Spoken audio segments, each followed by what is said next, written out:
ஹஸரத் இப்னு Abbas ரலியல்லாஹு தஆலா அன்ஹு அவங்க சொன்னாங்க, இன்னலித் துனூபி சவாதன் ஃபில் வஜ்ஹி, பாவம் செய்றவனுடைய முகத்துல அல்லாஹ் ஒரு கருமையை ஏற்படுத்துவான்.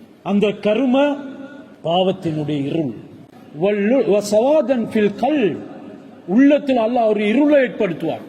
வல்லுல்மத்தன் ஃபில் கபர், கபர்ல அல்லாஹ் இருளை ஏற்படுத்துவான். வநக்ஸன் ஃபில் ரிஸ்க், ரிஸ்குல அல்லாஹ் குறைபாடு உண்டு பண்ணுவான். வஹ்னன் ஃபில் பதன், உடம்புல அல்லாஹ் ஒரு சோர்வை ஏற்படுத்துவான். பார்க்கிறதுக்கு பொடி பில்டரை போல காட்சி அளிப்பான், என்றாலும் அந்த பொடியால ஒன்றுமே செய்ய இயலாது. அமல்கள்ல நிக்க இயலாது, தொழிலை நிறைவேற்ற இயலாது. இன்றைக்கு எத்தனை பொடி பில்டர் இருப்பாங்க முஸ்லிம்கள் இந்த ஊர்ல? ஒருத்தராவது இருக்கிறாங்களா தொழிலுக்கு? ஒருத்தரும் இல்ல. எத்தனை ஃபிட்னஸ் செய்யக்கூடியவங்க இருப்பாங்க? யாராவது இருக்கிறாங்களா சஃபுல? யாருமே இல்ல. இதெல்லாம் பாவத்தின் மூலமாக ஏற்படக்கூடிய பிரதிபலிப்புகள். இந்த மனிதர்களின் காரணமாக ஏனையவர்களுடைய உள்ளத்துல ஒரு கோபத்தை ஏற்படுத்துகிறார். நல்லோர்கள் கூட இவர்களை பார்த்தா கோபப்படுவாங்க. இன்றைக்கு அதிகமானவங்களுடைய உள்ளத்துல வெறுப்ப சம்பாதித்தவர்கள் தான் இருக்கிறாங்க. அவங்க செய்யக்கூடிய நலவுகளாக மதிக்கப்படுவதும் இல்ல. காரணம் என்ன? தனிமையில பாவம் செய்யறது, மக்களுக்கு மத்தியில நல்லவரை போல நடிக்கிறது. இவங்களை பார்த்து தான் அல்லாஹ் சுப்ஹானஹு வ தஆலா சொல்கிறான், ஓண்ட அஸ்தக்ஃபிருல்லாஹ் அஸ்தக்ஃபிருல்லாஹ், அது என்னிடத்துல கபூல் இல்ல. நீ எப்படி தௌபா செய்யணும்? அதுவும் மூமினாக இருக்கும் நிலைமையில தான் தௌபா செய்யும். முனாஃபிக் தௌபா செய்ய மாட்டான். அவன் வெறுமனே வாயால உச்சரிக்கும் அஸ்தக்ஃபிருல்லாஹ் போல இருக்கும். வெறுமனே 27க்கு இமாம் சொல்லிக் கொடுத்து அதனை ரிப்பீட் பண்ணிட்டு போறதாக இருக்கும். உள்ளத்தோட எந்த விதமான தொடர்பும் ஏற்பட மாட்டாது. பாவிகளே என்று அல்லாஹ் சொல்லல. ஏன்? சில பாவிகளுக்கு தௌபா நசீபாவதே இல்ல. மூமின்களை தான் தௌபாவுக்கும் அல்லாஹ் அழைக்கிறான். யா அய்யுஹல்லதீன ஆமனு, ஏன் மூமின்கள் அழைக்கிறான்? மூமின்களின் ஊடாகவும் பாவம் நடக்கும்.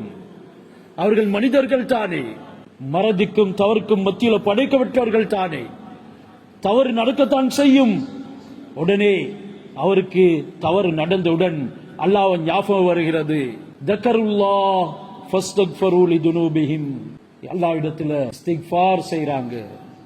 அல்லாஹ் ஒரு ஆறுதல் வார்த்தையை சொல்கிறான். வல்லதீன இதா ஃபஅலு ஃபாஹிஷத்தன், ஒரு பாவத்தை செஞ்சின்றான்.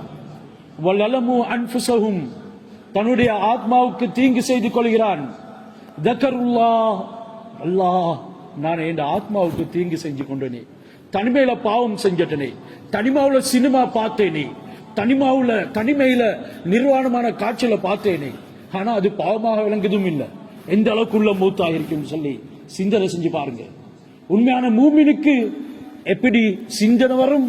இதை செஞ்சுட்டா நான் ஒரு தவறு செஞ்சுட்டேனே என்று அல்லாஹ்வுடைய சிந்தனை வரும். உடனே அவரு கவலைப்பட்டு அல்லாஹ் இடத்துல இஸ்திக்ஃபார் செய்வார்.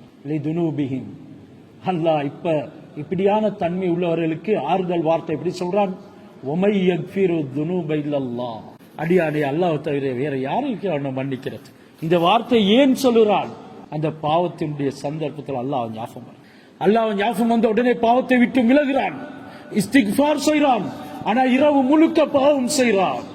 ஆண்கள், பெண்கள், அந்நியர்களுடைய தொடர்புகள், திருமணத்துக்கு முன்னாலே அந்நிய ஆடவர்களோட SMS அனுப்புறது, சட்டிங் பண்றது, சோசியல் மீடியாவில் பேசுறது, யாருக்கும் தெரியாம பணிவிட ஹோமாரு, இதெல்லாம் நடக்குது. ஆனா அல்லாஹ்வுடைய ஞாபகம் வந்தாலும் அது மறைஞ்சி போகுது. ஷைத்தானுடைய தூண்டுதல் மிகைக்குது. பாவத்தில் ஈடுபட்டு விடுகிறாங்க. இவங்களுடைய உள்ளங்களுக்கெல்லாம் முத்திரையிட்டு விடுகிறான். அவங்களுக்கு நோன்பு ஒரு மங்களமானதாக இருக்க மாட்டான்.